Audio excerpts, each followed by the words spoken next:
আসসালামু আলাইকুম গাইস। আজকে একটা সত্যি কথা বলি।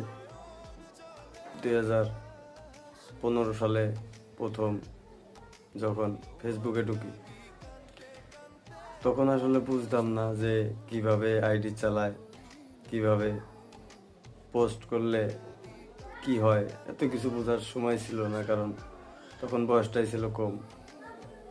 আর ভাইরাল কি জিনিস সে সময় তো ছিল না, এরকম ভিডিও করে কথা বলা যেত না, কিছুই হতো না। তখন একটা ছোট ফোন কিনি, আর তখন ইনটেক্স অ্যাকোয়া ওয়াই2 নামে একটা ফোন কিনি আমি। সেটা দিয়ে লেখালেখি করতাম। এইভাবে অনেক দিন চলার পরে নিজের জীবনে আসলে এত গল্প তো বলা যায় না। কষ্টের সময় যখন প্রতিনিয়ত আমি যে কারণেই হোক, মানুষের আঘাতে হোক অথবা আর্থিক সমস্যার কারণে হোক অথবা যে কোনো কারণে আঘাত না পাইলে আমি অনলাইনে এসে কথা বলি না। এটা আমার 10 বছর আগের এরকম হয়েছে। কারণ যখন কোনো কারণে এই বাস্তব জীবনে যারা আশেপাশে আছে এদের সাথে আমি আর বাইরে দিই না, তখনই অনলাইনে এসে উল্টো পাল্টা ভাবে কথা বলি, যা ভালো লাগে তাই।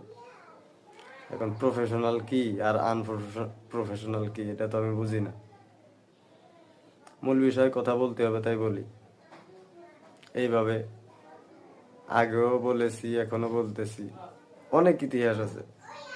কোনো সময় হয় ফোন থাকে না, কোনো সময় অথবা এমবি থাকে না, অথবা কোনো সময় নিজের পেটের আহার জোগাড় করার জন্য সময় থাকে না। এই কারণে অনলাইনে কোনো সময় আমি প্রফেশনাল ভাবে অ্যাক্টিভ ছিলাম না আগাগোড়া কোনো সময়।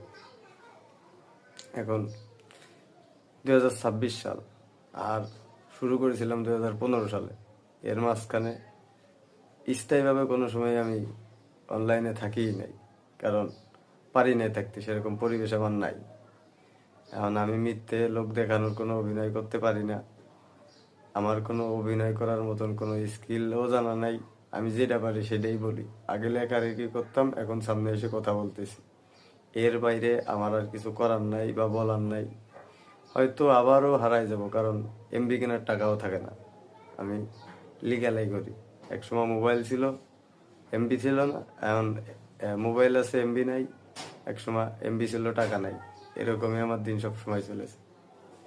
আর কথা বলতেও ভয় লাগে, কি বলবো কি না বলবো, মানুষের ভালো লাগবে কিনা জানি না, এই বিষয়।